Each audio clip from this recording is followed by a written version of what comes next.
여러 그 관계자들의 발언이 있었는데 그 발언 때문에 언론에서도 이재명 정부에서 AIDT를 유지할 것이냐 뭐 이런 여러 가지 그 문제 제기가 있었거든요. 그래서 아마 여당 의원님들께서는 이 법안을 빨리 매듭 지어야만이 교육 현장도 좀 안정되고 또 교과서 업체에 대한 후속 조치도 정부에서 마련한다 이런 판단을 하고 계신 것 같습니다. 그래서 제 판단은 조금이라도 이 혼란을 조금 더 막기 위해서는 이 법안을 빨리 매듭지고 그에 따르는 후속 조치를 정부에서 속도감 있게 마련하는 것이 맞다.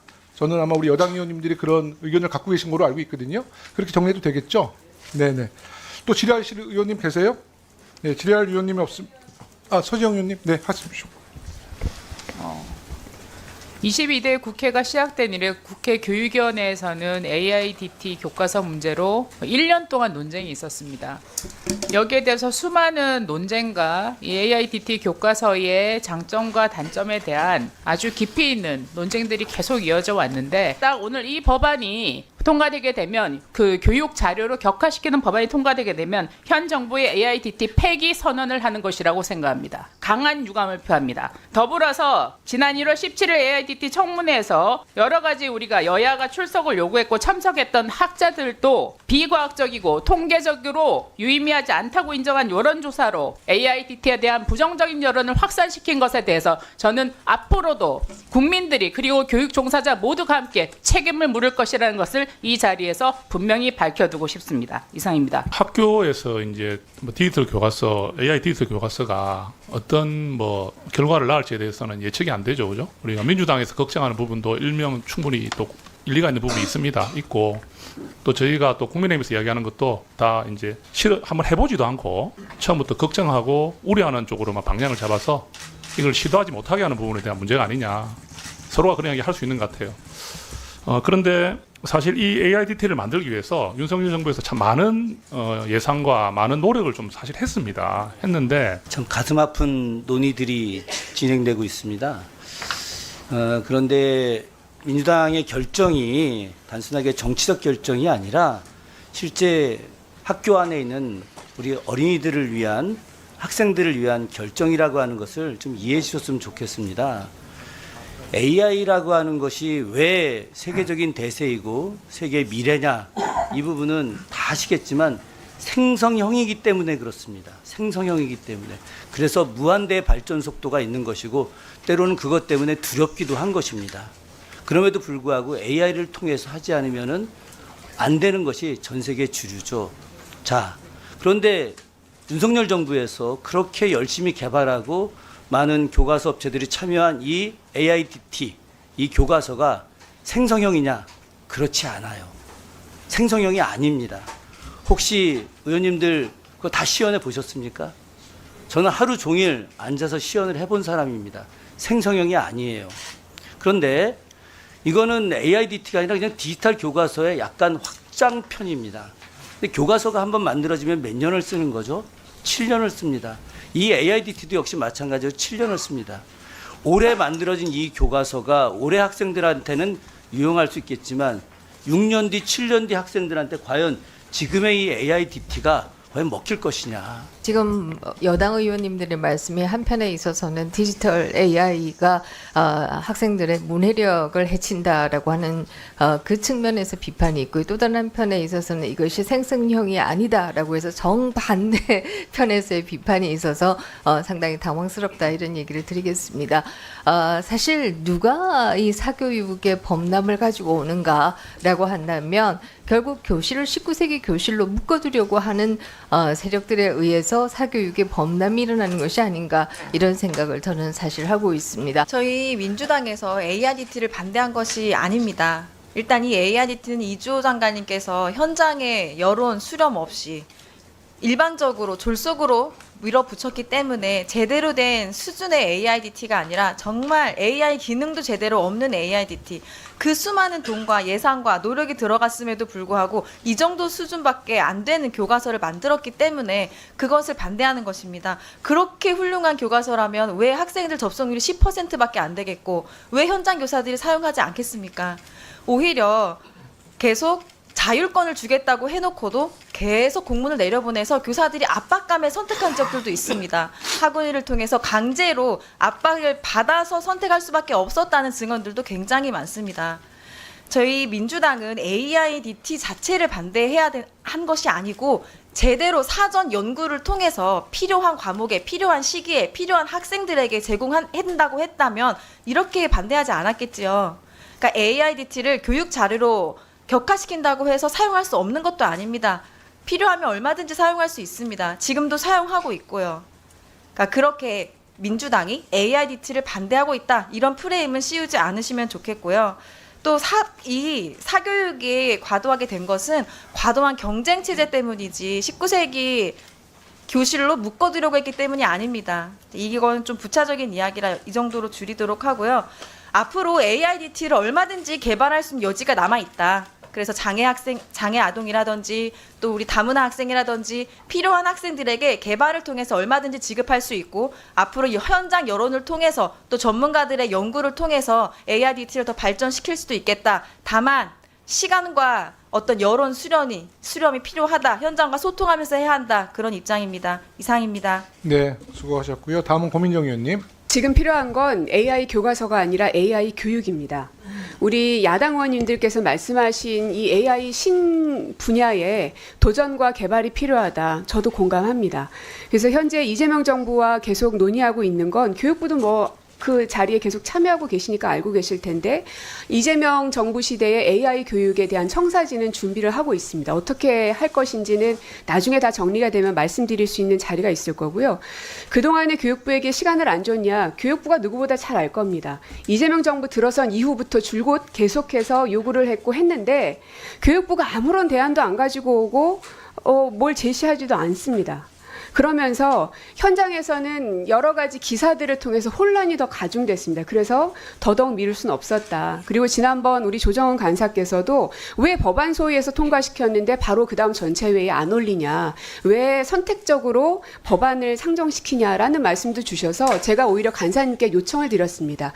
실제로 법안을 보류하자고 했던 것도 저였기 때문에 저는 오히려 교육부와 출판사 혹은 이 관계자들이 준비가 다 된 다음에 법안을 통과시키자는 주장을 하면서 보류를 좀 요청드렸었는데, 야당 의원님들께서도 왜 빨리 통과시키지 않느냐고 닥달을 하는 상황이라면 현장의 혼란이 상당한가 보다. 그러니까 빨리 통과시킵시다 해서 이렇게 처리하게 됐다는 점을 말씀을 드리고, 교육부는 지금이라도 빨리 그 대안들을 준비를 해오셔서 청사진을 제시하셔야 된다는 점을 말씀을 드리겠습니다. 참 저는 이게 굉장히 좀 참담합니다. 사실은 이게 정권이 바뀌자마자 그동안 이렇게 엄청난 예산을 투입해서 해왔던 정책이 하루아침에 이게 무너진다는 생각이 드니까 굉장히 참담을 합니다.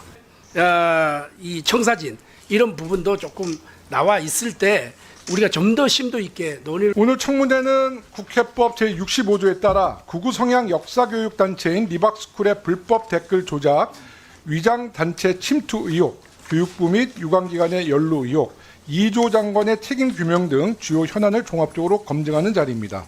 아무쪼록 오늘 청문회를 통해 국민 여러분의 불안과 불신을 해소할 수 있게 되기를 기대합니다. 청문회는 증인 선서 후에 증인 신문으로 진행하겠습니다. 오늘 청문회에서 출석하신 증인을 소개하겠습니다. 저희 위원회에서 출석 요구한 증인 중 4분이 참석했습니다. 이주호 교육부 장관입니다. 이주호 장관님은 이제 국민 여러분이 다 알아보시니까 다음부터 제가 지명하시면 손을 좀 들어주십시오. 이수정 전 교육부 장관 정책자문관입니다. 손을 드셨나요? 네네네. 장신호 서울교육대학교 총장입니다. 네.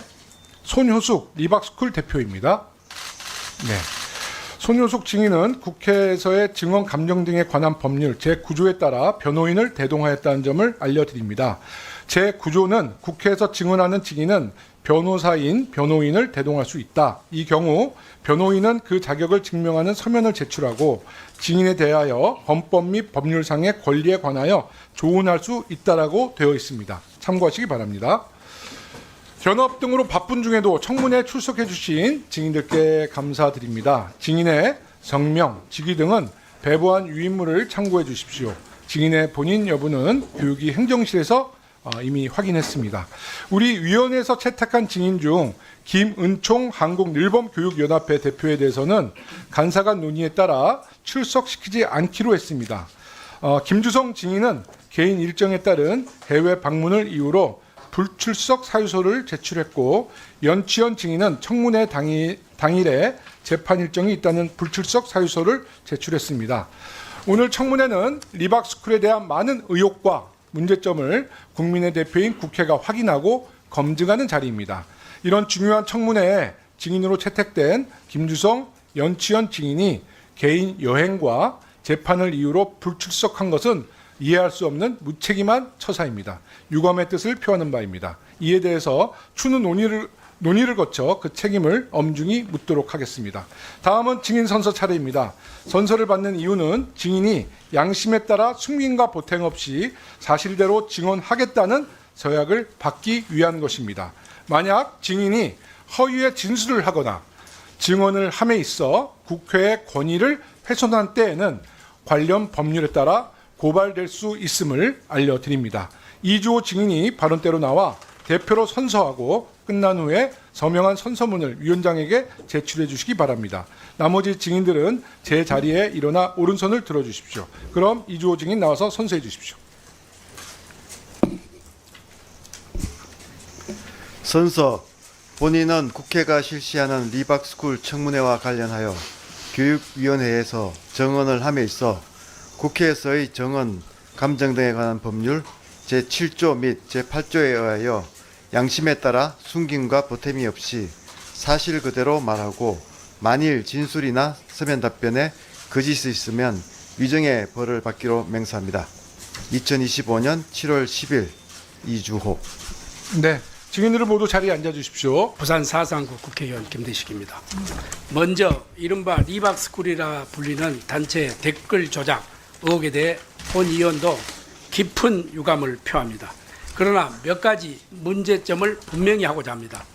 첫째, 해당 사안은 아직 수사 결과조차 나오지 않았습니다. 대표가 경찰 조사를 받은 것은 불과 지난 7월 2일이며 수사기관이 압수수색과 디지털 포렌식을 진행하는 단계에 머물러 있습니다. 혐의 입증 여부조차 확인되지 않는 상황에서 사안 전체가 어떻게 기결될지 단정하기 어렵습니다. 둘째, 이 사건은 본질적으로 정보통신망법, 업무방해, 공직선거법 위반 등 형사 책임이 쟁점인 사항으로 행정안전위원회나 법제사법위원회에서 다루어야 할 성격이 매우 강합니다. 그런데도 단순히 단체 명칭에 스쿨이라는 표현이 들어갔다는 이유만으로 교육위원회가 청문회 형식으로 이 문제를 다루겠다는 것은 솔직히 말해 본 의원으로서 그 타당성이 납득하기 어렵습니다. 신중한 논의가 운영될 수 있도록 해줄 것을 정중히 부탁을 드립니다. 김대식 의원님 의사진행 발언 속에서 이제 이번 사건을 다양한 각도로 지켜보셨는데요. 간단히 말씀드리면 우리 교육위원회에서 왜 이 문제를 청문회를 하냐면 리박스쿨의 스쿨 때문에 하는 게 아니라 이 안에는 교육부 장관의 정책자문관 정책자문위원이 주요 인사고요. 이게 핵심 인물이고, 그다음에 늘봄학교에서 발생된 일이기 때문에 교육위원회가 이것을 나부른다라고 한다는 것은 그건 정말 문제가 있는 것이죠. 그래서 그렇게 좀 감안히 해서 생각해 주시고, 다만 이제 정보통신망법 등 여러 가지 위반 사항은 또 그 상임위 차원에서 살펴볼 겁니다. 그래서 교육위원회에서 담당할 사건은 아니다라고 이렇게 단정 짓기보다는 굉장히 핵심 인사들이 교육 관계자들이고 또 교육부처도 직간접적인 영향력이 행사됐다는 것들이 여러 가지 의혹에서 밝혀지고 있다는 말씀을 드릴게요. 준비한 질의에 앞서서 앞에서 공교롭게도 AIDT를 교육자료로 만드는 변경하는 법안이 통과되는 과정을 보면서 이걸 꼭 질문할 수밖에 없게 됐다는 말씀을 먼저 드립니다. 이주호 장관님, 저는 역사가 기억할 거라고 생각합니다. 장관님께서 유감이라고 얘기했지만 우리가 임으로 선택하게 했을 때 유일하게 100%를 도입한 대구에서 이 교과서 활용도를 한번 보십시오. 정말 참담합니다. 그렇게 많은 돈을 들여가지고 제대로 활용되고 있지 않은 이 상황을 직시하셔야지 유감을 표한다고 하시니 저도 진짜 유감스럽고요. 손효숙 증인 자문위원으로 어떤 일을 하셨어요? 하신 일이 있어요? 교육부의 자문위원으로 하신 일 있어요? 빠르게 답해 주세요. 예, 없죠? 교육부의 자문위원으로 활동한 제가, 건 없죠? 예, 구체적으로. 특별히 뭐 한 일은 없는 것 같고요. 그러니까요. 지난 자, 2월달에 네. 예, 자문위원회 세미나 워크숍, 네 그때 참석하신 거? 그게 다죠? 예, 예, 네. 했습니다. 하나가 더 있어요. 기억을 살려드릴게요. 2월 9일 일요일 밤 10시 33분에 문자 보내신 거 있죠? 아, 예, 자, 이게 원래 모르는 번호로 모든 민주당 모르겠습니다. 저쪽 당 의원들 지금은 야당이 되셨지만 국민의힘 의원들까지도 문자를 보냈을 리 없습니다. 왜냐하면 그쪽은 찬성을 했으니까. 그런데 모르는 번호로 우리 민주당 소속 교육위원들한테 일제히 그것도 일요일 밤 10시 반에 문자가 왔습니다. 어떻게 왔냐? 학부모 유권자입니다. 이렇게 하고 존경하는 의원님. 정치적 논리에 따라 AI 디지털 교과서를 거부하는 초중등 교육법 개정안은 학부모를 화나게 하는 법안이니 꼭 부결시켜 주시길 간곡하게 부탁드립니다. 이 문자가 일제히 왔습니다. 본인이 보냈죠? 예, 보낸 것 같습니다. 본인이 학부모였습니까? 그 당시? 아, 저는 아니죠. 학부모는 아니잖아요. 예, 학부모의- 지금 나이로 치면 아, 예. AIDT 교과서 대상이 아니지 않습니까? 맞죠? 그러면 이 당시에 2월 9일이면 오늘 자료에 보면 교육부에서 자문위원회에서 해촉한 거는 6월 1일입니다. 교육부 장관이 맞죠? 네. 그러면 그 당시 증인은 명실상부한 교육부의 정책자문위원회 위원으로서 이거를 보낸 거예요. 본인이 학부모도 아니면서 유권자로서 2월 9일이면 본인이 자문위원이란 말입니다. 유일하게 공식적으로 한 것이 민주당 의원들한테 AIDT 교과서 반대하지 말라고 학부모로서 화난다고 이런 문자를 보내셨어요. 맞죠? 장관님, 이런 일 하라고 자문위원 위촉하셨습니까? 아니 뭐 저희가 자문위원들 개개 활동을 뭐 전혀 모니터할 수가 없으니까. 이런 일 하게 하시려고 원래 지금 다양한 활동들을 하신 건데 다양한 단체 이름으로 끊임없이 국민의힘에 지지하는 역할들을 계속 하셨지 않습니까? 제가 동영상 다 나와요. 동영상에 보면 본인께서 광화문에 태극기 집회를 가셔가지고 개몽됐다. 이승만, 박정희 대통령이 얼마나 훌륭한 분인지 이제 알았다. 이런 얘기들을 동영상에서 하세요. 2017년, 제가 본 건 2017년에도 있더라고요. 이런 활동들을 기반해서 자문위원을 전 시켰다고 보고 그것처럼 지금 AIDT 이주호 장관이 그렇게 하고 싶어하는 이 교과서를 하도록 이렇게 압력 문자를 우리한테 보내셨습니다. 유일하게 자문위원으로서. 자문위원으로서 보낸 것이 아니고요. 그렇죠. 차라리 자문위원으로 보내셨어야죠. 명식적인 정확한 명칭이 있었고 역할이 있었으니까 그렇게 보내셨으면 차라리 우리가 답변이라도 하죠. 모르는 번호로 와가지고 학부모 유권자라고 거짓말을 하신 거잖아요. 학부모가 아니신데 지금 손주도 지금 초등학교 1, 2학년 아니시잖아요. 손주 1, 2학년 아니시잖아요. AIDT 대상자. 예, 아니요 자, 초등학생들이 그렇고요. 맞습니다. 총장님 네. 답변해 주세요. 예, 지금 예, 이번에 답변하겠습니다. 조치할 때 이 지금 증인이 그 인터뷰를 하면서 이렇게 답변을 했다고 해서 수사 의뢰하셨죠? 어떻게 예, 예. 했냐면 자, 사단법인 한국늘봄교육연합회가 손효숙의 딸 김은총 1인이 설립한 개인 사업자임에도 불구하고 마치 서울시 교육청에 등록된 다수의 강사들과 전국 각지에서 방과 후 교육의 전문성을 가진 강사들로 이루어졌고 자신이 사단법인 한국늘봄교육연합회 교육이사를 맡고 있다. 이렇게 인터뷰를 했다는 거잖아요. 예, 맞습니다. 근데 그게 사실이 아닌 거고 예, 1인 개인 사업자였던 거잖아요. 예, 예. 이렇게 말씀하신 거 맞죠? 맞죠? 이게 사실이죠? 아닙니까? 잘 못 알아들었습니다.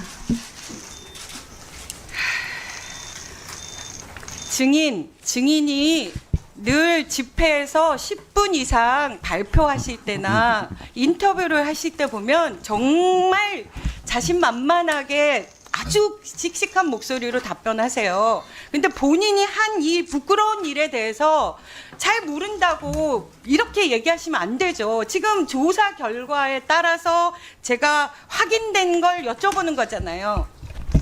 그렇게 진술하셨다고 서울교대 총장님이 이렇게 얘기하시잖아요. 사실이 아닙니까? 사실이죠? 저는 지난 5월 30일 이후에 제가 이렇게 자꾸 마녀 그렇게 사냥을 당하고 있는 거에 대해서 답변을 그렇게 하시면 지금 저희 질의 시간이 다 지나가고 있는데요. 예, 그래서 제가 지금 심신미약자가 됐습니다. 무슨 말씀이신지 제가 잘 지금 이해를 못했습니다.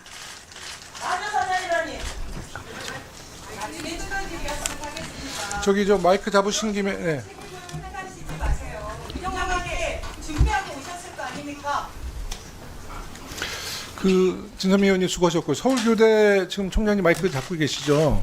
예, 가지고 있습니다. 예, 그 지금 MOU를 맺었어요. 그렇죠? 예, 근데 맞습니다. 아니 검증, 그러니까 학교라는 시스템이 이렇게 허술한가요? 어떻게 MOU를 맺을 수가 있어? 전 도저히 국민들도 납득 못 하거든요. 예, 예, 서울교대 총장입니다. 네. 제가 오늘 참석한 이유는 우리 국민들과 우리 의원님들께서 우리 간략하게 서울교대 해주세요. 여러 가지의 의혹과 궁금한 점이 있으실 것 같아서 제가 참석했고요. 질문 주시면 제가 소상하게 자세하게 말씀드리겠습니다. 그러니까 어떻게 이렇게 저 MOU를 맺게 된 과정, 그리고 지금 고소하셨죠? 예, 고소했습니다. 고발하셨죠? 예. 고발한 조치에 대해서 간략하게 좀 말씀 좀 보세요. 예, 감사합니다. 어떤 부분을 사기당했다는 건지 국민들께 알기 쉽게 빠른 속도로 말씀 주세요. 이따 의원님들이 또 질의할 테니까요. 그거 보고 하지 마시고 그냥 말씀 주세요. 이따 또 제가 이 질의하겠습니다. 자료를 준비했는데요. 예. 그 저희가 서울교대에서 서울교대는 리바스쿨을 그런 이름이 있는지도 몰랐고 그런 단체가 있는지도 몰랐습니다. 서울교대는 리바스쿨이 있는지를 5월 31일에 이제 언론에서 보도가 된 다음에 저희가 알았습니다. 그리고 서울교대는 늘봄 사업을 한국과학창의단에 나오는 공모 절차에 따라서 또 거기에 사업 요청서가 있습니다. 저희는 국립대학이기 때문에 사업 요청서에 따라서 충실하게 그 절차와 선정 절차에 따라서 진행을 했고요. 그리고 MOU는 이 업체와의 MOU라기보다는 한국장애재단의 공모 사업 제안서를 보시면 거기에 좋은 프로그램과 전국 단위의 강사 풀을 확보한 그런 업체와 협력을 해서 서울교대가 협력하는 것이 아닙니다. 서울교대가 업체들의 협력을 받아서 초등학교에 좋은 프로그램과 강사들을 제공하게끔 됐습니다. 그런 연유에서 MOU를 좋은 프로그램과 강사풀 때문에 했던 것이고요. 제가 지금 의원님들께 보여드리는 부분이 아니, 이제 서울교대가 이제 고소한 그 그만하세요. 이유입니다. 그만하세요. 예, 예. 지금 말씀은 잘하셨다는 건데, 예. 그러니까 뭐 서울교대 전혀 문제 없다는 거니까 앉아 계세요. 알겠습니다. 예, 아닙니다. 서울교대가 예. 앉으세요. 네, 이제 다음 질의하겠습니다. 하여튼 서울교대는 MOU 맺은 것이 전혀 문제가 없고 잘했다. 알겠습니다. 네, 이주호 장관님께 질의하겠습니다. 네. 아까 정성국 의원님에 이어서 자문관 제도에 대해서 말씀드릴 건데요. 이수정 자문관께서는 후반부에 저기 좀 서서 답변에 응해 주시기 바랍니다. 교육부에는 법령상으로 몇 명의 장관 정책 보좌관을 둘 수 있습니까? 그 법령까지는 제가 파악을 못했습니다. 죄송합니다. 손혁 대표님은 자리에 앉아주세요. 네. 지금 말씀해 주세요. 현재 120명이 좀 넘는. 그거는 예, 예.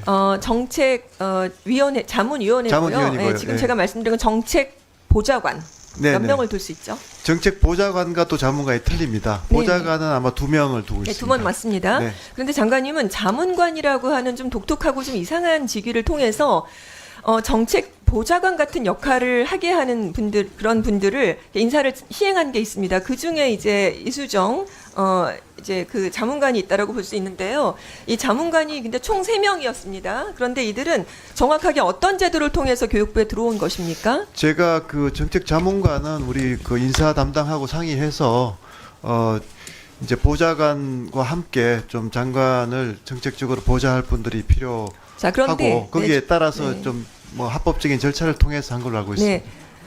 저도 이제 자료를 찾아보니까 네네네. 자문관을 임명하는 거 여기 한번 화면에 띄워주셔도 좋겠는데요. 국가공무원법 32의 4조에 보면 파견 근무라고 하는 조항이 있어서 네네. 거기에 민간 전문가를 파견받은 것으로 되어 있기는 합니다. 맞습니다. 예. 그런데 이 법령을 보면은 국가기관 외에 단체나 기관이죠. 단국대학에 계셨는데 이수정 자문관 같은 임직원을 파견받아서 근무할 때는 어떤 것이 단서로 되어 있는 거냐면 기관단 이제 이렇게 파견할 때는 국가 사업의 공동 수행 그리고 전문성이 아주 특히 요구되는 특수 업무라고 한정되어 있어요. 네네. 그럼 이수정 자문관은 국가의 어떤 공동 수행을 위해서 파견 요청을 한 것인지 혹은 전문성이 특별히 요구되는 특수 업무가 있었던 것인지를 한번 답변해 보시죠. 네, 뭐 그 이제 윤석열 정부의 교육 정책을 이제 수행을 할 때 상당히 이제 그 많은 그 과제들이 있었습니다. 그래서 특히 이제 뭐 초중등에서도 뭐 지금 논란이 되고 있는 AIDT라든가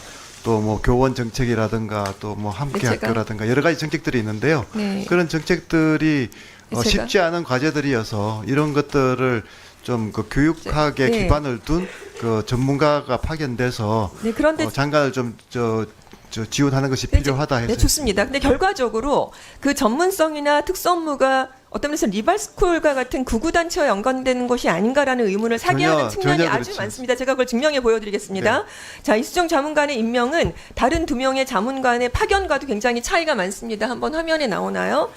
보면 자문관이 3명을 두셨는데 다른 2 자문관은 분명히 장관님과 관계가 있어 보입니다. 근데 이수정 자문관은 별다른 연관성을 찾기가 어려워요. 어떤 경로를 아까 추천받았느냐고 정성구 의원이 여기가 지금 여쭤보니까 예. 제가 말씀드릴 차례입니다. 네네. 그 전임 자문관이 추천했다고 했습니다. 그것이 사실이면은 저희 의원실에 확인서를 받아서 좀 제출해 주시기를 바랍니다. 이거는 제가 서면으로 제출을 네. 보고 받겠도록 하겠습니다. 자, 그런데 정작 그 문제는 리박스쿨 청문회 핵심 중인 그 한 명인 이 이수정 자문관이 업무 자체가 국가공무원법의 위반 소지가 아주 다분하다는 것이 문제입니다. 제가 하나씩 말씀드릴게요. 자, 법에서 정한 파견 사유에 다른 활동을 하지 않은 것을 자료를 통해서도 볼 수가 있는데 화면 한번 보여주시기 바랍니다. 자, 보시면 이수정 자문관의 업무 추진비 목록입니다. 목록을 보시면 본인의 파견 사유나 전문성하고는 별로 상관없이 지금 화면에 보이나요? 네. 상관없이 교육부 정책 전 분야에 대한 업무에 관여하고 있는 걸 볼 수 있습니다. 국가공무원법 위반 소지예요. 왜냐하면 이건 자문관의 역할이 아닙니다. 자, 그 다음도 한번 업무 추진비 목록을 보시면은요, 이거는 고등교육 관련 내용입니다. 여기를 판례를 보시면 민간 전문가가 파견될 때 그 주요 직무 내용이 뭐냐면 아까 장관님도 말씀하신 것처럼 초중등 교육 관련 정책 자문이나 검토나 연구입니다.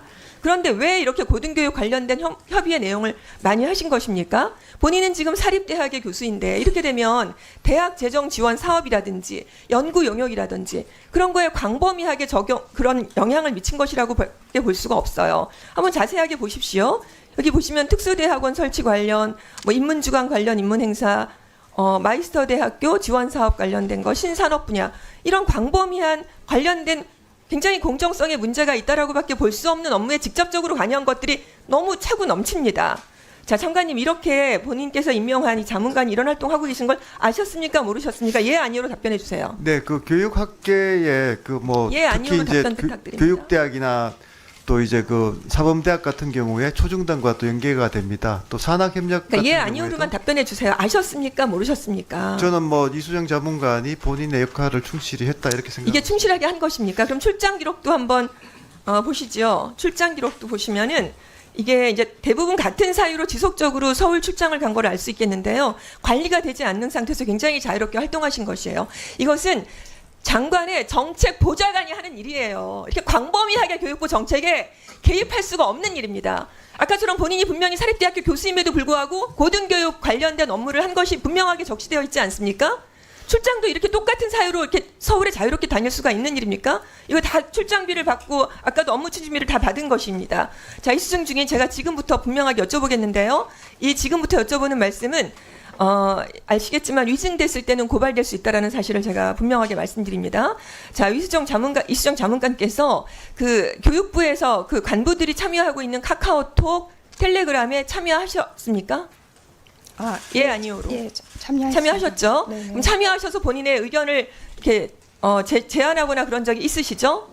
예, 아니요로. 예, 정보를 올려드리거나 네, 하셨죠? 했습니다. 네, 좋습니다.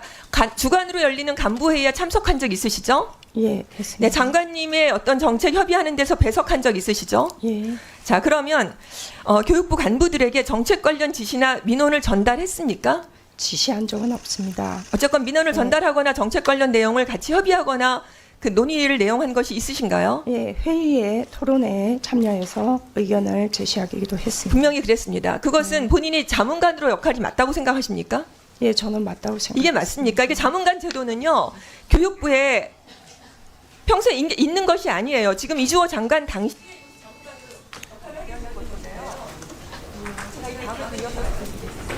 네, 오늘 리바스쿨 청문회입니다. 오늘 손효숙 증인을 통해 극우 정치 카르텔이 늘봄 학교 매개로 공교육을 악용하여 어린 학생들에게 애곡된 역사교육을 주입하고 극우 이념 세력을 조직적으로 양성해온 놀라운 실체가 드러나고 있습니다.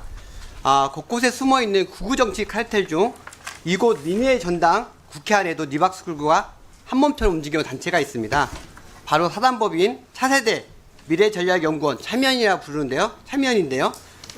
차세대 미래전략연구원 참여연은 윤석열 정권 출범 직후 국회 사단법인으로 등록을 하고 지정 기부금 단체로 등록하며 계획적으로 국회와 정부의 제도안까지 침투해 왔습니다.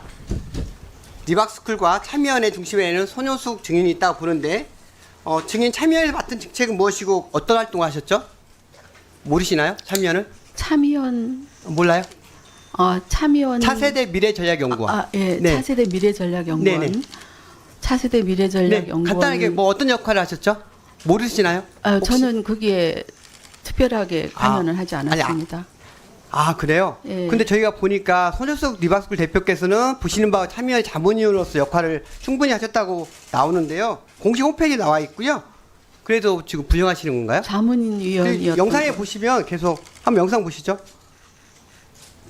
한 6년 차 하다 보니까 상당히 이게 참여연 정기총회에서 대표께서 지금 말씀하시고 있는데 모르시는 거예요? 예, 저는 자문위원인 줄은 몰랐습니다. 제가 모르시고 가신 거예요? 예. 직책만 자문위원으로 그냥 하고 말씀은 자문위원으로 하셨는데 그래도 제가요? 네네. 그 영상 자료가 있잖아요. 네, 아니 예. 저는 몰랐습니다. 그거를 잘. 예. 시간 있으니까 넘어가겠습니다. 이따 또 말씀드릴게요. 예. 그러면 그리고 리박스쿨 교재가 참여연에서 독후감 공모전 지정 도서로 돼 있었거든요.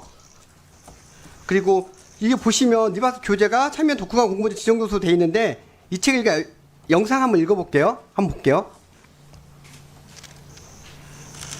소리 좀 켜주세요. 내가 더 장군에게 호통을 치며 도와달라고 한 것이 하나님이 주신 마음이었을까를 먼저 생각했고 이승만 대통령에 대해 알면 알수록 창조 전부터 계신 하나님께서 우리 대한민국에 은혜를 베푸셨. 네, 소리를 좀 켜주셔야 할 것 같은데. 네, 지금 이 책이 바로 지금 참여연에서 독후감 공모전을 했던 책인데요. 할아버지가 들려준 6.25 전쟁 이야기라는 책입니다. 지금 화면도 아이들이 이 책을 읽고 직접 쓴 독후감인데 허위투성 역사 왜곡인데요. 모르시는 거죠? 저는 그건 모릅니다. 그 네네, 책 모르실 자체는 거죠. 저희가 그 자유우파 진영에서 네네. 그 할아버지가 들려주는 6.25 전쟁 이야기. 네네. 네. 증인 그러면 예, 이 역사 많이들 왜곡인데 서로 이 부분을 추천해서, 혹시 출강할 강사 있지 않습니까? 양성교재 사용하셨죠? 일본학교 강사로 할 때 강사 교재로. 아닙니다. 아니에요? 예, 네. 그냥 저희가 이제 필요하신 분들을 위해서 저희 사무실에 좀 배치를 구비를 해놓은 그냥 것밖에 구비만 해놨고. 없습니다. 예. 예. 근데 보시면 증인께서 참여연에 어떤 역할을 했다고 하진 않으셨지만 참여연의 이 책을 중심으로 해가지고 계속 이야기를 하고 있어요. 저는 그 사실은 모르고 네, 더, 예. 그리고 더 충격적인 사실을 보면은 이 책이 뭐냐면 윤석열 정부에서 리박스쿨과 참여한 역사왜곡 도서를 윤석열 정부 국방부가 진중문고 도서 지정하여 9,948권 혈세 1억 2천만 원을 들여서 우리 국군 장병대에도 배포를 했다는 게 문제예요. 네네. 그리고 저는 이 모르는 부분 사실입니다. 아 모르시고요? 예. 네.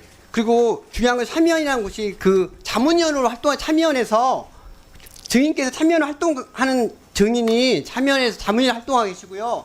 거기에서 국방부에서 진중무 타이틀을 내세워서 포장을 해가지고 어떻게 하냐면 상장을 이렇게 줘요 우리 학생들에게. 제가요?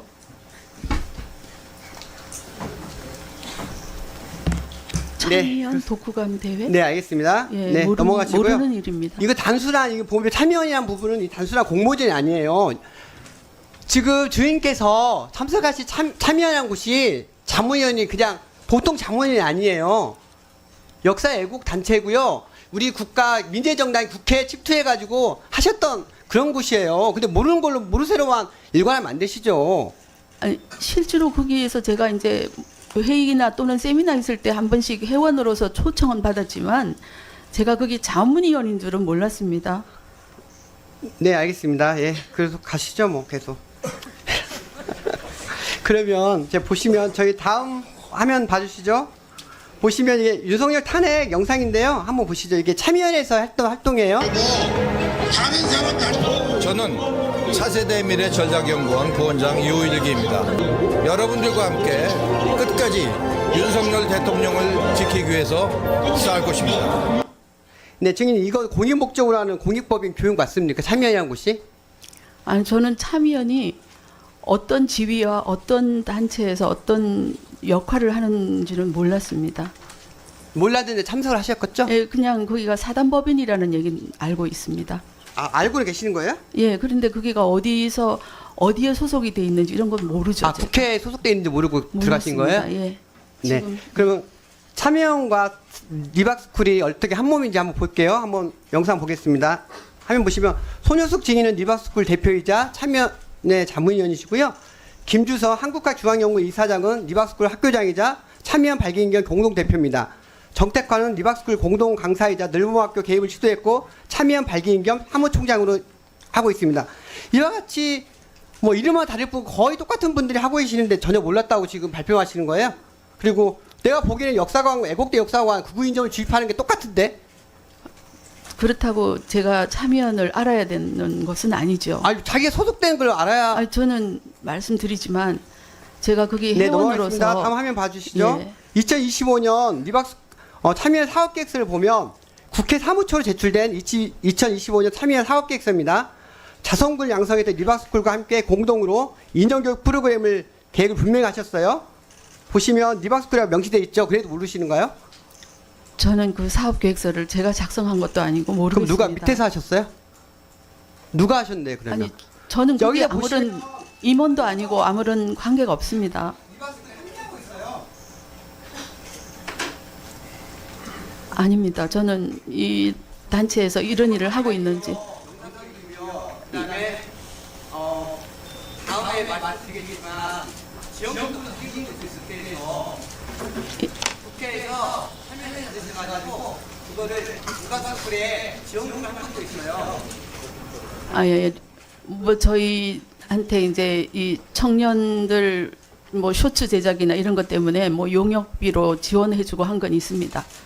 예, 왜냐하면 차세대 미래전략연구원이 리박스쿨과 뜻을 같이 한다고 해서 예, 그 정도는 제가 알고 있죠. 근데 거기 내부에 어떤 행사를 하고 있으면 어떤 계획서를 냈는지 이런 건 제가 모릅니다. 네, 정월 의원님. 네.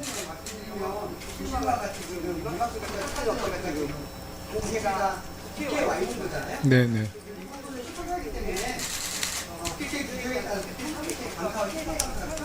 네.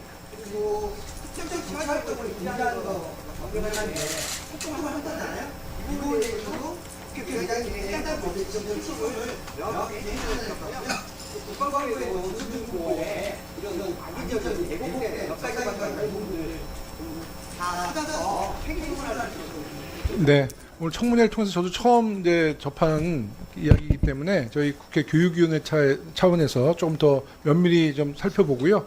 그런 의혹이 확인되면 당연히 그런 조치를 취하겠습니다. 손윤숙 대표님이 그 탄핵 반대 뭐 그런 현장에도 종종 나가셨습니까? 윤석열 전 대통령 탄핵 반대 현장 거기 나가셨어요? 저희가 뭐 토요일 광화문 집회 뭐 이런 곳에는 가끔 시간 날 때 나가죠. 그러면 지금 이제 윤석열 전 대통령의 재구속에 대해서는 상당히 부당하다라고 생각하고 계시겠군요. 저는 지금 아무것도 생각할 수 없는 그런 상태에서 지금 지난 한 달 넘게 지냈기 때문에 예전에 어떤 이제 상황인지 탄핵을 모르겠습니다. 반대하셨으니까 그 일관된 그 논리로 보면 지금 이제 재구속에 대해서는 뭐 어떤 평가를 하세요? 뭐 적법하다는 겁니까? 아니면 부당하다는 겁니까? 아, 그건 제 개인적인 의견을 그렇게 제가 어떤 생각을 가졌는지 여기서 꼭 발표를 해야 됩니까? 그럴 필요는 없어요. 근데 다만 이제 그런 현장을 종종 나가시고 영향력을 행사했기 때문에 저희는 그렇게 이제 판단하고 있는데 뭐 답변하기 싫으시면 안 하셔도 됩니다. 자리에 돌아가 주십시오. 네. 네, 다음은 고민정 의원님 질의해 주십시오. 손우숙 씨 앞으로 나오십시오.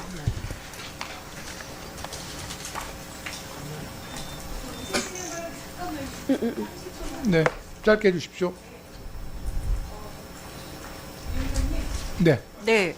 그 증인에게 명확하게 얘기해 주셔야 될 것 같습니다. 지금 그 제가 나중에 뭐 그러면 동영상도 공개할 텐데 너무 말짱하게 격렬하게 집회에서 발언하고 뭐 인터뷰하고 이렇게 하셨거든요. 근데 지금 아무것도 모른다고 하면서 지금 이 중차대한 이 시점에 명확하게 진실이 밝혀야 되는데 모르겠다 그러고 뭐 답변도 안 하고 저희 지금 질의 시간에 다 이렇게 하고 있으니 위원장님께서 한 번 더 명확하게 제대로 진술할 수 있도록 좀 독려해 주셨으면 좋겠습니다. 그 손윤숙 대표님 아까 말씀하신 것처럼 마녀 사냥 당하는 느낌이라고 하셨는데 해명하실 거 있으면 국민께 해명하고 진실 여부에 지금까지 어떤 철학을 갖고 지금까지 행동해 오신 거잖아요. 그러면 본인의 이념과 철학에 대해서도 국민께 당당히 말씀 주세요. 초등학생들에게 이념을 가르치시면서 왜 지금 국회와 국민들 앞에서는 그 이념과 논리에 대해서 설명을 못하냐는 겁니다. 그래서 저희가 강요하진 않겠지만 당당하게 이런 교육이 우리 아이들에게 필요하다. 그러면 말씀하시고 이런 부분은 정말 억울하다. 그럼 해명하십시오. 아시겠죠? 네. 네네. 심신미약이라 답변하기 어렵다. 그 말을 듣고 있는 제 가슴이 쿵쾅거립니다. 지금 손우숙 대표가 지금까지 한 행동들이 얼마나 많은 어린이와 학생들, 청년들, 어르신들까지 정신을 피폐하게 했는지 제가 하나하나 따져 묻겠습니다. 자, 첫 번째 자료 보시죠. 손우숙 대표의 인터뷰예요. 본인이 했던 말입니다. 역사를 왜곡하려 했다는 올가미에 갇혀 있다. 지금도 이 말에 동의하십니까? 네, 동의합니다. 본인은 역사를 왜곡한 바가 없다는 거죠? 맞습니다. 네. 저는 왜곡한 바 둘째, 없습니다. 극우 세력으로 몰아간 것은 마녀 사냥이라고 말씀하셨어요. 본인이 했던 행동들이 극우가 아니라고 생각하십니까? 예, 저는 대한민국의 역사적 정통성 그리고 자유민주주의의 기본적인 역사적 정통성을 가치? 얘기했을 뿐이다. 그것을 알겠습니다. 그것을 지향하고 그 일을 했을 뿐입니다. 역사적 정통성을 얘기했을 뿐이다라는 거 제가 똑똑하게 기억하겠습니다. 다음 장 보여주시죠. 이거 아시죠? 구띠 플랜 주자구 100 프로젝트. 이게 뭡니까? 2020년? 어떤 뜻입니까 이게? 구국의 띠를 잇는 플랜? 네. 예, 본인이 그런 만드셔서 뜻인 것 알기는 같습니다. 하시군요. 네. 의미를 말씀드릴게요. 구국의 띠잇기, 주민 밀착 자립형 구국 활동과 100명 육성. 이런 프로젝트를 리박스쿨이 진행을 하셨죠? 진행한 적 없습니다. 계획입니다. 아, 계획만 세우고 예. 실행은 안 했다? 예. 언제 하셨습니까, 계획은? 2020년? 네. 그때 정도로 기억합니다. 심지어 강사가 EBS 이사님이시네요? EBS 이사님? 네, 조형곤. 맞죠? 아, 예, 강사는 모릅니까? 강사는 많이 계셨죠. 아까 말씀하신 김주성. 자, 그러면 네, 뭐 해당 그런 분도 강의에서 계셨고. 어떤 내용들이 발표가 됐는지 제가 보여드릴게요. 다음 장 보여주시죠. 결국 그날의 강연에서 결론은 이겁니다. 리빌딩, 대한민국을 새롭게 개조하겠다는 겁니다. 얼마나 끔찍한 내용들을 하셨는지 제가 읽어드릴게요. 5.18 유공자는 투명화시킨다. DJ 노무현 재단은 자유국민재단, 자유재단 이런 것들로 바꾸고 세월호 우상화는 붕괴시킨다. 여가부는 노인가족부로 바꾸고 언론노조는 자유언론인협회로, 기업에 있는 각종 위원회는 좌익 적폐 세력이니 전향시키거나 제거한다. 어떻게 생각하십니까? 저는 처음 들어보는 내용입니다. 이 내용은. 처음 들어본다? 예, 제가 작성한 내용이 아닐 것 같은데요. 이게 리박스쿨 그 하나빌딩 802호에서 벌어졌던 일이네요. 그게는- 구티 플랜이 뭔지는 아시는데 예. 제가 보여드린 이 문건은 처음 본다. 예. 왜냐하면 저희 그러면 이게 리박스쿨 누가 사무실에는 만들었을까요? 공유 사무실로서 여러 단체가 같이 쓰고 있고요. 예, 그래서 거기서 어떤 문건이 나온 거에 대해서는 저는 잘 모르겠습니다. 저는 우리가 노상원 수첩 얘기 많이 하죠. 거기에 야당 의원들을 제거 대상으로 올려놓은 걸 보면 많은 사람들이 경악을 금할 수가 없었습니다. 그런데 이미 리박스쿨에서는 2020년에서도 전향시키거나 그게 안 되면 제거한다. 이런 말 아무렇지도 않게 썼던 겁니다. 제가 무슨 손효숙 능력이 있어서 씨가 사람들을 있었던 그 제거하겠습니까? 단체에서, 손효숙 씨가 있었던 그 단체에서. 내가 다음 거 보여드릴게요. 다음 문서 보여주시죠. 자, 역사를 왜곡하는 올가미에 갇혀 있다. 대한민국의 헌법 전문에 5.18 대한민국 임시정부의 법통을 이어받는다는 내용 들어가 있는 거 알고 계십니까? 네. 4.19 민주이념도 계승한다는 것 알고 계시죠? 네. 우리 대한민국의 역사의 정통성을 그대로 다 교육하셨다고 말씀하셨어요. 네. 그죠? 그러면 임시정부의 법통도 인정하고 민주화, 민주 개념 이런 것들도 계승해야 된다는 거에 동의하시고. 네, 동의합니다. 그러면 여당 야당 할 것 없이 모든 정치인들이 다음에 개헌이 된다면 5.18 정신을 헌법에 수록해야 된다고 하고 있습니다. 여기에 동의하십니까? 그건 제가 이 자리에서 동의하십니까? 안 발표를 합니까? 드려야 됩니까? 네. 증인으로 나오셨으니까요. 이게 놀러 온 거 아니에요. 5.18 정신 수록하는 거에 대해 동의하십니까? 안 합니까? 저는 그것을 수록해야 된다 말아야 된다. 동의하지 않습니까? 예, 그런 위치에 있지 않습니다. 그러면 전두환 씨에 대해서는 어떻게 생각합니까? 명예를 다시 복권시켜야 될 사람이라고 생각하십니까? 이미 어려운 일이 되었죠. 명예를 복권해야 되는 사람이라고 생각하냐 물었습니다. 예, 그건 제 생각을 그렇게 물어야 될 이유가 그럼 있으신가요? 여기 왜 나왔습니까? 예, 저는 답변하려고 나온 거 아닙니까 지금? 예, 이미 오래전 명예를 2020년에 회복하는 있었던 거에 동의하냐 안 하냐고요? 제가 그게 그렇게 답변을 해야 어렵습니까? 됩니까? 그건 저희 개인적인 의견일 뿐입니다. 위원장님 의원님. 잠깐 멈춰 주십시오. 잠시 멈춰주세요. 그리고 답변을 해야 됩니까 안 해야 됩니까를 계속 말씀하셔서 그러면 여기 우리 왜 합니까? 그 손윤숙 대표님의 여러 가지 자료와 그 몸담고 있는 리박스쿨 속에서 나온 자료를 지금 근거로 제시를 하잖아요. 답변하시는 게 좋을 것 같습니다. 그게 그 손윤숙 대표가 몸담고 있는 단체에서 나온 자료입니다. 그래서 그거에 대한 책임을 지셔야 될 손윤숙 대표께서 우리 의원님들의 질의에 성실히 답변해 주십시오. 그리고 위증하시면 절대 안 된다는 말씀도 말씀드리겠습니다. 다시 진행해 주세요. 손윤숙 씨가 1차, 2차, 3차도 아마 참여했을 것으로 보이는데 이 해당 TF 자료에 보면 손윤숙이라는 이름 석자가 버젓이 올라가 있습니다. 거기서 뭐랬냐?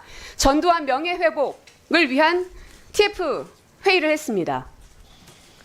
그러면 이 자리에 가서 전두환 명예회복 하지 맙시다라는 걸 주장하려고 여기 들어가셨나요? 예, 제가 그런 얘기를 했다고 한들 그것은 우리 개인들, 국민 주권자들의 생각일 뿐입니다. 그래서 본인은 전두환 명예회복에 대해서 동의하냐 안 하냐고요? 지금은 어렵죠. 동의하지 않는다? 예. 그럼 학살자로 인정합니까? 네? 학살자라고 인정합니까? 학살자로 인정하느냐고요?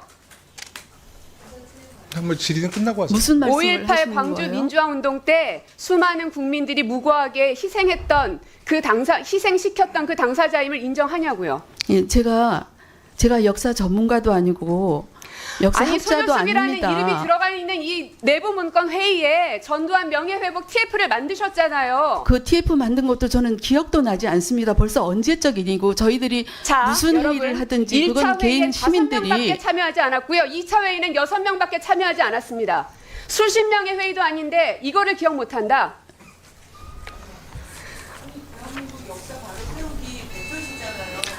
대한민국 역사 바로 세우기 대표가 아니에요. 저는 대한민국 역사 지킴이 대표입니다. 네, 구민정희님, 네, 저기 전두환 학살 부분에 대해서 예. 아니 그 간단한 질문을 답변을 못하는 것에 대해서 저는 많은 국민들이 이미 판단이 섰을 거라 봅니다만은 그렇게 자신도 없으면서 무슨 아이들 사상 교육을 시키세요. 그러나 그럼에도 불구하고 개인의 사상 검증을 한 자리는 저는 아니지 않는가 이런 생각을 하게 됩니다. 누가 어떤 생각을 하는가 그것을 일일이 뭐 공직자라고 한다면 저는 분명히 그렇게 할 수 있다라고 생각합니다. 공직자가 뭐 위헌적인 생각을 한다든지 이런 것을 얼마든지 검증이 가능하다 이런 생각을 하는데요. 저도 처음에는 늘봄, 즉 교육에만 관련되어 있는 리박스쿨에 뭔가가 있을 거라고 생각하고 들여다보기 시작했는데 너무나 엄청난 것들이 있어서 사실은 교육위 안에서만 청문회할 것이 아니라 국회 차원에서 청문회를 해야 된다고 지금은 생각하고 있습니다. 그리고 제가 전두환에 대해서 계속 물어봤던 이유는 이 해당 리박스쿨에서 작성한 것으로 추정되는 이 내부 문건에 보면 전두환의 명예회복을 추진하기 위한 TF 자료가 나왔기 때문에 그 안에 참석자로 손효숙 이름이 들어가 있기 때문에 이 문건에 대한 사실관계 확인을 하려는 것이지 저분의 사상을 검증할 생각은 없습니다. 네. 아니 그러니까 저도 국민의 개인의 사상의 자유가 있기 때문에 당연히 존중받아야 되지만 지금 오늘 손효숙 대표는 늘봄 학교의 극우 사상을 침투시키려다는 의혹을 갖고 이 자리에 왔어요. 그러면 지금 간단한 질문, 살인마 전두환에 대해서 어떻게 평가하냐 이 기본적인 질문에도 답변을 못 하는데 전국에 있는 국민들이 저런 사상을 갖고 있는 그 손효숙 대표의 리박스쿨이 학교를 다 침투해서 아이들 사상 교육을 시켰다고 하면 학부모님들이 얼마나 불안해하게 생각하겠습니까? 만약에 손 대표가 이 자리에서 나는 그렇게 생각하지 않는다. 대한민국의 헌법의 가치를 존중하고 난 그런 교육 안 시켰다. 그러면 학부모님들도 상당히 안심하겠죠. 근데 저런 어정쩡한 자세를 보이고 아직도 극우적인 성향에 대한 확실한 메시지를 우리 학교의 학부모님들에게 전달하는 것은 대한민국이 앞으로 대한민국의 교육에 큰 혼란을 줄 수 있기 때문에 오늘 청문회를 통해서 낱낱이 밝히고 앞으로는 이런 일이 더 이상 발생하지 않도록 우리 교육위원회가 준비해 주시기 바라겠습니다. 아니 개인 사상 검증이라니요. 지금 이 자료에 보면은요. 애국 시민 중 시민활동가 선발 NGO 20개 창립 이런 목표도 있습니다. 그리고 실제로 지금 우리가 목도하는 게 열 몇 개의 단체들이 협력단체로 지속적으로 지금 모여서 뭔가를 계속 해왔던 거잖아요. 그러니까 이런 문제들에 대해서 역사의식이나 이런 것들을 물어보는 게 너무 당연한 겁니다. 이상입니다. 리박스쿨 강의에 요 책자가 사용된 적이 있죠. 이승만 건국 대통령 이야기. 예, 저희 추천 도서입니다. 네, 아까 정을 의원님이 그 예시했던 그 책과 아마 같은 출판사가 보담 출판사예요. 뭐 같거나 비슷한 곳인 것 같습니다. 여기 이 책 내용 중에 이승만 국가 헌정 질서 파괴한 사안을 옹호하는 내용들이 들어 있습니다. 절대 학생들에게 가르쳐서는 안 될 그런 헌정을 파괴하는 내용이 들어 있기 때문에 그거를 한번 제가 질문을 해보겠습니다. 첫 번째로 국가 폭력 민간인 학살 여순 사건이라고 들어봤어요? 네. 네. 여기에 반란이라는 표기가 되어 있습니다. 책에요. 지금 여순 사건 특별법에 의해서 반란이라는 표기를 법에 의해서 쓰지 못하도록 되어 있습니다. 저희가 네, 어릴 네. 때는 여순 반란이라고 배웠던 것 같습니다. 아니 그러니까 그게 잘못됐어요. 그래서 여순 사건 법에 의해서 그 표기를 쓰면 안 되는데 요 책자의 민간인을 학살한 이승만 정권 시절이에요. 이 사건을 반란이라고 여전히 표기되어 있는 것을 쓰고 있고 두 번째는 그 반민족 반국가 친일 경찰들을 재기용하는 것을 옹호하는 내용이 되어 있습니다. 지금 같으면 무기징역을 살거나 사형을 당해야 될 수도 있는 사람들을 경찰들을 재기용했는데 그거를 잘했다고 옹호하는 내용이 있습니다. 세 번째는 국회 표결 원칙을 파괴한 4.4.5.2 삼선 개헌 사건이라고 아세요? 들어봤습니까? 예, 들어봤습니다. 들어봤죠?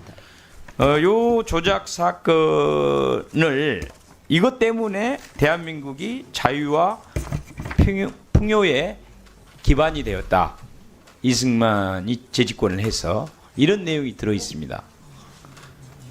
그리고 마지막에는 3.15 부정선거 책임자를 대통령 이승만이 아니고 부통령 때문이었다라는 또 내용이 들어 있어요. 자, 요 네 가지 사건에 대해서 어떻게 생각하십니까? 요 표기가 그대로 옳다고 생각하십니까? 잘못됐다고 생각하십니까? 그 부분에 대해서는 그 책에 기재된 내용을 제가 다 알 수도 없는 일이고, 또 그 책은 저희가 아까 6.25 이야기와 또 이 건국 대통령 이야기는 저희 자유우파 진영에서 주로 이제 읽어도 좋다라고 하는 추천 도서로 그렇게 제공을 하거나 또는 추천을 하기 때문에 그 내용까지는 제가 네. 예, 답변을 해드리기가 어려운 것 같습니다. 능력이 없거나 또 자기 책임을 방기하거나 그러니까 이런 교육 활동을 하면 안 되는 거예요. 교육 관련 전문성이 본인이 있다고 생각하십니까? 그리고 자기 자신의 경력 중에 어떤 경력이 있어요? 교육부의 교육정책 자문관은 굉장히 중요한 자리입니다. 네, 거기에서 교육 관련된 본인의 경력이 어떤 게 있었죠? 예, 저는 공무원 근무하던 시절에 공무원 교육원의 교수요원으로 한 4년 근무했던 경험이 있고요. 또 이후에는 어떤 공무원? 우체국장 출신이죠. 예, 우체국이지만 저는 뭐 아니 우체국에서 몇 년 근무했습니까? 저는 40년 근무했습니다. 네, 그런데 교육 전문가예요? 아니요, 우체국 제가 전문가가 이제 아니고 교육에 이제 경력을 말씀하시니까 알겠습니다. 드리는 말씀입니다. 네. 그리고 4.4.5.2 개헌 사건을 지금 요즘 어린 학생들이 잘 모를 것 같아요. 네, 제가 말씀해 드릴게요. 혹시 본인도 또 잘못 이승만 대통령이 이 헌법에 삼선 개헌이 금지되어 있다 보니까 이 삼선 개헌을 할 수 있도록 개헌을 합니다. 그래서 재적 의원이 203명인데 여기서 3분의 2 이상이 찬성을 하면 개헌을 할 수가 있어요. 그런데 하필 135명이 찬성 투표를 한 거예요. 한 명이 부족했어요. 그런데 203명을 3분의 2로 수치로 나눠보니까 135.33이 나오는 거예요. 그래서 자기들 마음대로 이 반올림하면 136명이 되니까 136명이 찬성한 거나 마찬가지로 이걸 통과한 걸로 합시다. 그래서 헌법을 바꿔버리고 그리고 나서 3선을 한 다음에 당선이 됩니다. 이런 헌법 파괴 행위를 한 거예요. 이런 내용 이거 잘못됐다고 해야 되겠죠? 헌법 파괴 행위라고 봐야 되겠죠? 그는 저는 보는 관점에 따라 다를 수도 있다고 봅니다. 헌법 파괴 행위가 아니다 이거죠. 예, 그 부분은 제가 지금 말씀드리기 윤석열 어렵습니다. 대통령의 내란 계엄 행위에 대해서도 그러면 잘못이 없다고 생각하세요? 헌법 파괴인데. 자, 그래서 저는 사실은 과거의 이 이승만 독재 정권의 이 헌법 파괴 행위에 대해서 학생들에게 제대로 가르쳐 줘야 지금 윤석열 대통령과 같은 이런 내란 계엄을 한 뭐 최종 확정은 아직 안 됐지만 그래서 탄핵을 당했지 않습니까? 이런 사람이 다시 나오지 않도록 교육을 해야 되는데 손효숙 대표와 같이 이런 게 문제가 없다라고 지금 어린 학생들한테 속이고 교육을 하다 보니까 이런 것들이 계속 재발된다고 보고 있고 교육 전문가가 아닌데 그렇게 하고 있다고 봅니다. 교육부 장관님, 4.4.5.2 사건 이거 어떻게 생각하십니까? 뭐 말씀하신 취지대로 저는 이해하고 있고요. 그 뭐 편향된 그 역사 교육에 대해서는 좀 정부가 엄하게 해야 된다고 생각합니다. 예. 그럼 이런 교재를 가지고 저렇게 교육정책 자문관까지 자격증을 가지고서 아이들을 가르치고 아이들을 가르칠 선생님들을 가르치는 이런 행위에 대해서 어떻게 생각하십니까?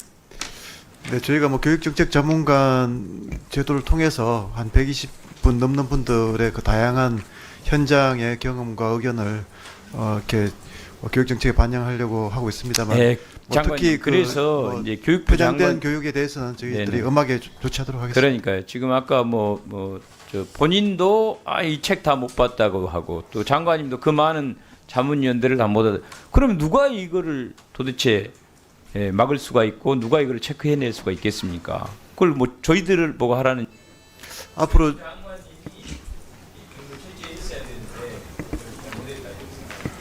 네, 앞으로 그 교육 정책 자문관의 그 선임의 과정에서도 좀 절차적인 부분을 좀 많이 개선하도록 하겠습니다.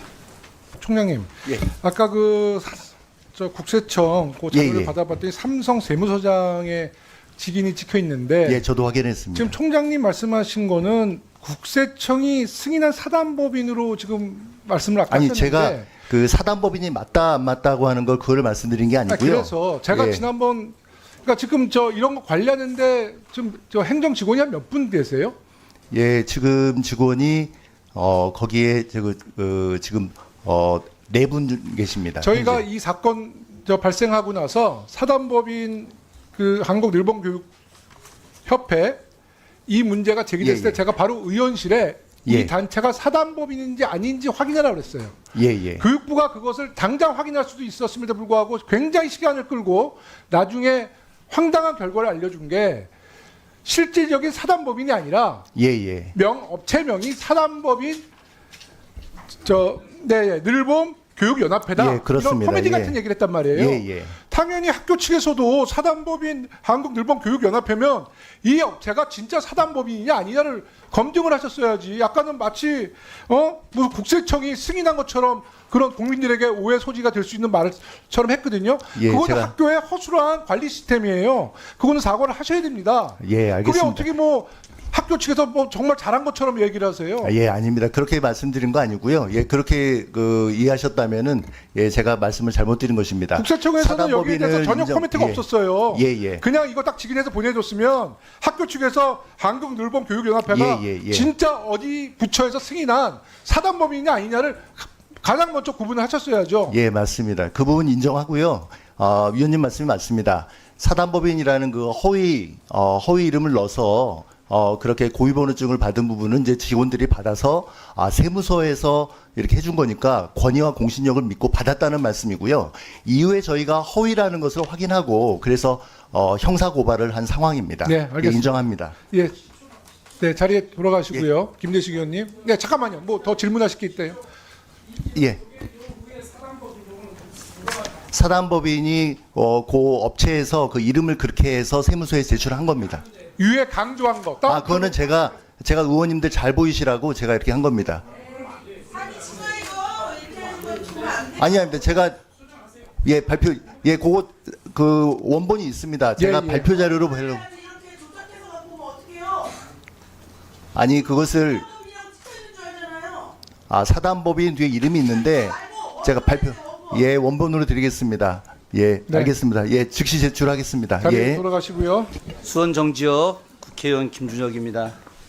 오늘도 먼저 말씀드리지만 제가 역사 전공자 출신으로 대학 교수하다가 국회 와서 교육위원 하고 있다는 걸 먼저 말씀드립니다. 손효숙 증인 좀 나와주시죠. 우리 손효숙 증인이 앞서 고민정 의원께서 전두환과 관련된 내용에 대한 질의가 있었을 때 일체 대답을 하지 않으셨어요. 개인의 어떤 표현의 자유다, 혹은 본인 마녀 사장이다.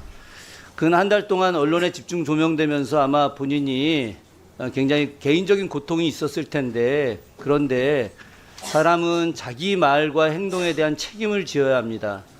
저도 지난 총선 때 제가 역사 유튜브에서 친일파들에 대해서 했던 내용들을 가지고 언론들이 짜집기를 해서 굉장히 조작돼서 마치 제가 엄청난 잘못을 한 것처럼 엄청난 공격을 받았었어요. 그때 저도 고생을 참 많이 했었습니다. 그러나 제가 말한 내용들이 단 한 가지도 역사적 사실과 어긋남이 없었기 때문에 저는 아무런 문제 없이 이 자리에 있을 수 있었습니다. 그때 저에게 공격했던 수많은 언론과 사람들, 지금도 편집해서 이야기하는 사람들 어떻게든지 공격을 하십시오. 그러나 그 자료가 분명히 있습니다. 그러나 손효숙 대표가 한 발언들이 그것이 역사 정의에 맞느냐? 그렇지가 않기 때문에, 헌법적 가치에 맞느냐? 그렇지가 않기 때문에 이 자리에서 서 계시는 겁니다. 자, 영상 하나 보고 시작하겠습니다.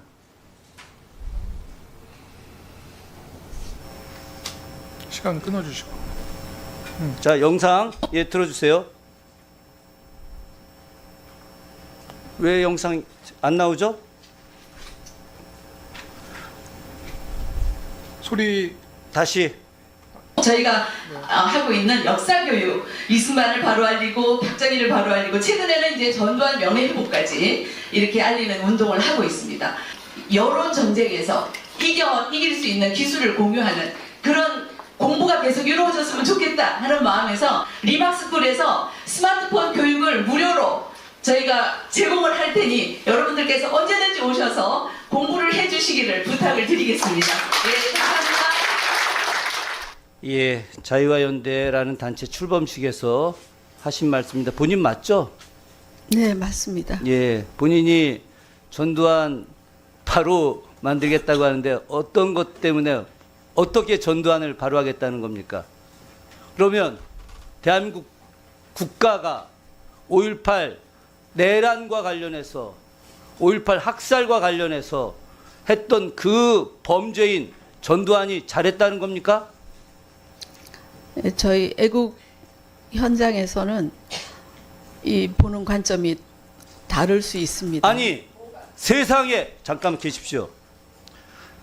수많은 국민들을 학살하는 것을 용인하는 것이 애국입니까? 대통령마다 공과가 있을 수 있습니다. 대통령마다 공과가 있는데, 그런데 수많은 무고한 국민들을 학살하는 게 애국이냐고요? 그것이 전두환의 공입니까?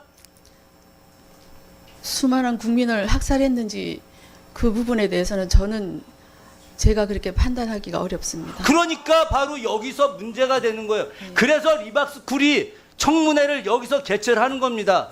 바로 손효숙 같은 반애국자가 학살자를 옹호하는 사람이 있기 때문에 이 잘못된 역사관을 갖고 있는 사람이 역사 교육을 한다고 하기 때문에 그래서 이 자리에 손효숙 씨가 서 있는 겁니다. 그런데 이걸 본인은 마녀 사냥이라고 하고 계시는 겁니까? 저는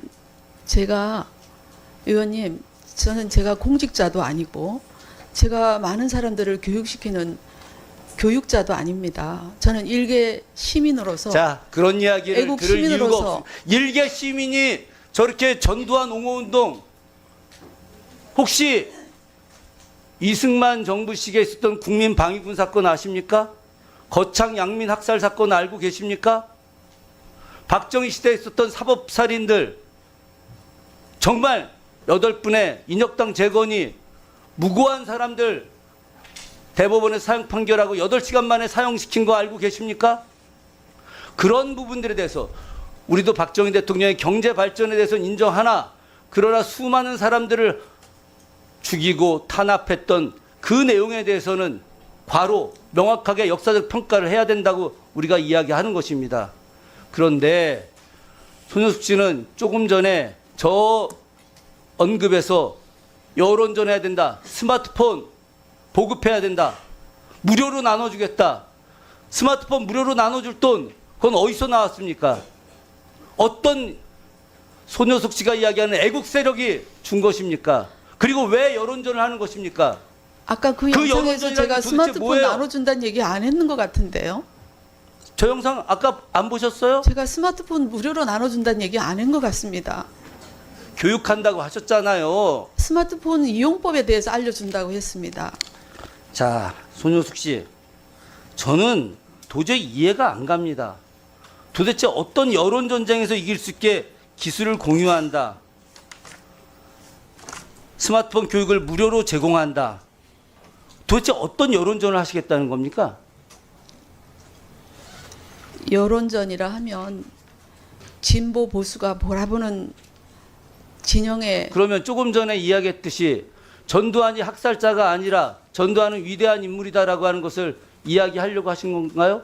저는 그런 얘기할 생각도 없고요. 제가 그것을 이 자리에서 밝혀야 되는. 자, 중요한 사람도 아닙니다.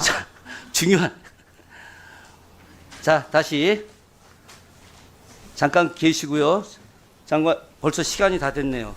제가 이 책 이야기 하려고 했는데 이 책이 바로 김주성 한국학중앙연구원 이사장이 추천사를 쓴 책이고 손효숙 씨하고 아주 가까운 조윤희 씨가 대표로 있는 대한민국 교원조합에서 만든 책입니다. 이 책은 조금 이따 이야기하겠습니다만 뉴라이트 사상의 총화입니다.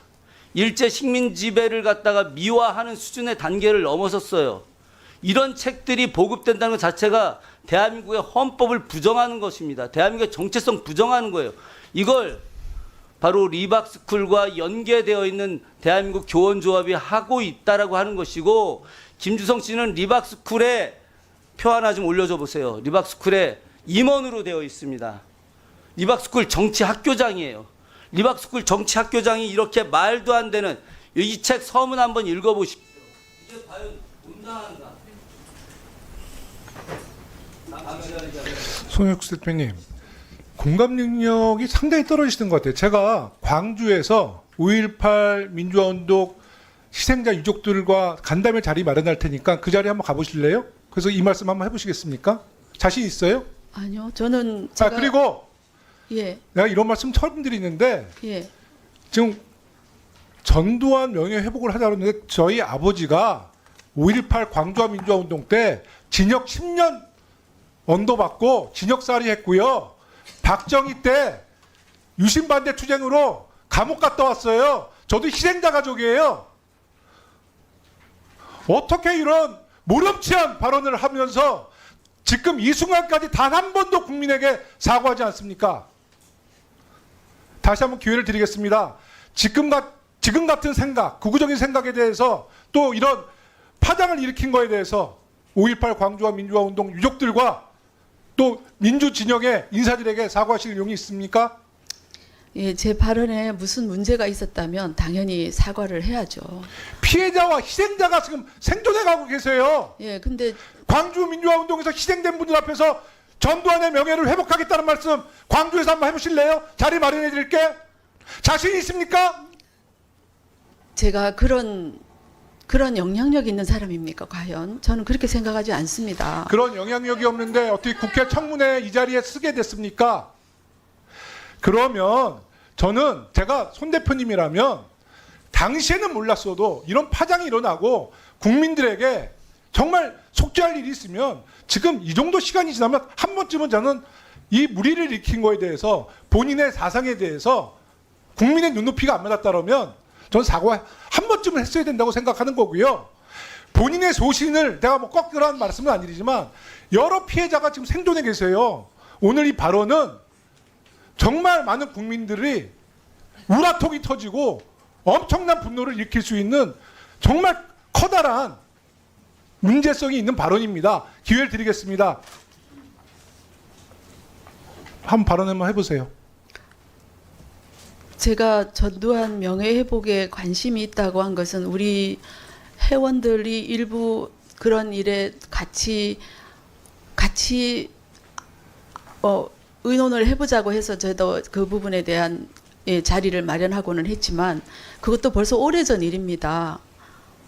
오래전이에요? 23년이에요? 아니, 23년이면은 아까 영상에서 이렇게 나와서 하여튼 저는 예. 손 대표님 그런데 정말 기회를 그걸 지금 드리려고 좀 저가 손 제 대표님도 사상에 이제 대해서 무슨- 시민으로서 거리를 다니셔야 되고 공공버스도 타셔야 되는데 왜 그렇게 정말 저는 지혜롭지 못하다는 생각이 들어요. 아니, 대한민국 앞으로 살아가실 거 아닙니까? 예, 제가 지혜롭지 못했기 때문에 뉴스타파 잠입 취재한 그 젊은 청년 여기자한테 당했습니다. 아유, 알겠습니다. 하여튼 조금 더 생각을 해보시고요. 저도 그렇게 말씀을 드리면서 저도 마음이 아픈데 조금 한번 생각을 해보세요. 아니, 손혜숙 대표님 좀 앞에 나와 계세요. 네, 장관 이제 교육부 정책자문위원이 이제 어떻게 임명되는지는 모르겠지만 저는 오늘 이 손혜숙 대표가 2024년 6월에 교육부 장관 정책자문위원으로 위촉이 됐다라는 게 대해서 장관님 어떻게 생각하세요? 제가 손혜숙 대표 지금 발언하는 걸 보면서 교육부가 이렇게 허술한 겁니까? 예, 저희가 뭐 그 앞에서도 말씀드렸지만 그 예. 교육정책자문위원회가 한 120분 이상의 분들을 아니, 그 현장에서 모셔서 좀 다양한 그 의견을 수렴하는 그런 이제 우리 장관님 기구로 그러면 저 생각하고 손익수 대표는 있습니다. 전혀 몰라요? 전혀 모릅니다. 전혀 모르고 그 밑에 있던 이수정 정책자문관이 추천해서 이렇게 된 거예요? 네, 맞습니다. 예. 저는 수준이 너무 떨어져요. 여기 교육부에 계신 분들, 이런 분들이 어떻게 교육정책자문위원회에 활동을 합니까? 그리고 손익수 대표, 정치적 영향력이 하나도 없다고 했죠, 지금. 하나도 없어요? 진짜? 제가 볼 때는 손 대표 정치적 영향력이 너무 막강했어요. 그리고 가진 자산에 비해서 너무 많은 대우를 받고 살았는 것 같아. 제가 하나 볼까요? 오늘 보니까 역사 교육을 할 능력도 안 되고 역사 교육을 만들 단체도 안 되고 그런 실력도 안 되는 분이에요. 제가 보니까. 리박스쿨, 대한민국 역사 지킴이 대표를 역임했고, 프리덤 칼리지 장학회 설립해가지고 회장까지 역임했고, 사단법인 YMCA 학교 사랑 연합 대표를 했고, 글로리 사회적 협동조합 이사장 했고, 국가교육개혁협의회 공동대표를 했고, 우남 네트워크 공동대표를 했어요. 이 정도면 한국 극우파 진영의 여성 대표였던 거예요. 그렇기 때문에 손효숙 대표와 정치인들이 가깝게 지내고 싶었던 거고 교육부 정책자문위원까지 할 수 있었던 겁니다. 영향력이 전혀 없었어요? 그래서 극우단체 가서 연설하고 정치인들 손잡고 극우단체에 있는 사람들과 연대를 했던 것이죠. 아닙니까? 극우단체라고 하시지 말고 자유우파 진영의 그렇게 단체들이라고 얘기하세요. 하시면 좋을 것 자유우파. 같습니다. 제가 하나 인상적인 것 중에 하나가 손익수 대표가 2017년도에 프리덤 칼리지 장학회 창립총회를 했고 그 이후에 대한민국 애국 시상식을 해요. 애국 시상식. 2017년 12월에. 누구를 애국자 시상을 한 줄 아세요? 기억나세요? 기억이 없어요, 아예? 김상진이라고 자유연대 사무총장을 시상을 했더군요. 이분도 애국시민입니까? 극우파 아니에요? 김상진 자유연대? 아스팔트 극우파였죠. 저희는 이런 다 사람들과 애국시민이라고 부릅니다. 야, 그렇게 시민으로 생각하시고 예. 연대하면서 정치적 영향력을 행사를 했던 것이고요. 그리고 손익수 대표 지난 대선 때 어떤 역할을 했습니까? 지난 대선 네. 김문수 후보하고 연대됐던 분 아니에요? 손익수 대표는? 저는 김문수 후보님을 평소에 존경하고 예. 예, 그리고 자랑스럽게 생각은 하죠. 그렇지만 그분하고 저하고는 무슨 관계가 있는지 모르겠습니다. 김문수 후보를 존경하는 것만 하고 관계는 전혀 없습니까? 네. 김문수 후보 전혀 몰라요? 애국 진영에서 저는 그분 아니 그러니까 개인적으로 모르냐고요. 개인적으로는 모르죠. 개인적으로 몰라요? 예. 그런데 지금 국회에서 위증할 수도 있는 문제이기 때문에 심각한 문제인데 손효숙 대표가 2018년 프리덤 칼리지 장학회 주최 행사에 김문수가 당시 등장해요. 김문수가 이때는 풍찬 노숙할 때입니다. 그러면서 극우파 전선의 전위부대의 선봉장으로서 김문수 씨가 나서요. 근데 그 터전이 어디냐면 손효숙 대표가 있는 프리덤 칼리지라든가 극우파에 있는 사람들과 연대하는 데 있어서의 그 터전을 자리 잡고 있는 거예요. 2018년 11월, 10월에 손 대표가 이끄는 프리덤 칼리지 장학회 2020년 총선 필승 선거 입문 정치교실 1기 수강생 모집을 하는데 거기에 김문수 전 후보가 정치인의 길이라고 해서 강의를 해요. 그러니까 놀던 분을 우파 진영의 정치 강사 대비시키고 정치 선봉장으로 만드는 터전이 여기에요. 그런데 전혀 몰라요? 제가 모른다고 하는 게 아니라 제가 그분을 존경하고 아니 지금 모른다고 했었잖아요. 전혀 개인적인 인연이 없다면서요. 아니, 개인적인 건 없죠. 그분이 애국 진영에 다니시는 분이기 때문에 저희가 어쩌다 마주칠 수도 있고 아니 또, 어쩌다 마주치는지 모르겠는데 예. 지금 보면 프리덤 칼리지의 기고문도 쓰면서 실질적으로 손효숙 대표가 단체를 이끄는 데 있어서 김문 씨가 역할을 하는 거고 이건 뭐냐면 손효숙 씨가 하고 있는 단체에서 자유필승 선거학교 교육생 모집을 해요. 2020년에. 총선 개입을 하기 위해서 리박스쿨 중심으로 해서 모집을 하고 있다고요. 이미 정치 활동을 손효숙 대표는 하고 있었던 거예요. 그냥 시민단체를 넘어서 우파 진영에 있는 사람들과 함께 극우파 진영이죠. 그들과 손을 잡고 정치에 행위를 했던 사람들입니다. 그것이 그렇기 때문에 손석수 대표가 이런 직함을 받을 수 있었던 거예요. 그렇게 생각 안 하세요? 지금 말씀하신 직함들은 저희 시민들이 자발적으로 모여서 서로 단체를 만들고 조직하면 누구나 할 수 있는 일입니다. 그러면 제가 하나 할게요. 우남 네트워크의 김인성 씨 알아요, 몰라요? 우남 네트워크에 우남 네트워크 대표였죠. 제가 우남 네트워크 공동 대표는 맞습니다. 그러니까 김인성 씨 몰라요? 알죠. 잘 알죠. 김인성 씨는 어떤 사람입니까? 김민전 의원하고 리바스쿨 협력단체 간부 김정현 트루스코리아, 우남 네트워크 김인성, 윤석열 백골단 조직했던 사람이에요. 국회 소통관에서. 저는 그건 모릅니다. 제가 그분을 알긴 하지만 그런 활동을 한지는 저는 모릅니다. 리바스쿨, 우남 네트워크, 백골단 운영진 이런 사람들이 다 등장해서 국회에서 백골단 운영해서 선전을 했던 사람들이에요. 이 사람들이. 그런데 백골단이 뭐가 문제가 있었나요?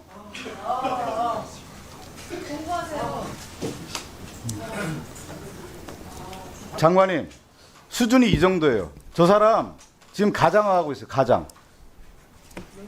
연기하고 있어요, 지금. 이 정도인 사람들이 리박스쿨이라고 하는 것이 제가 추후에 다시 질문을 드리겠는데 이 터전이 된 거예요, 지금. 연결고리에 손효숙이라는 여성 대표가 중심이 돼서 두 단체들 만들어가고 국회까지 지금 기자회견하는 데 있어서 이런 사람들이 다 활동 터전을 만든 거예요.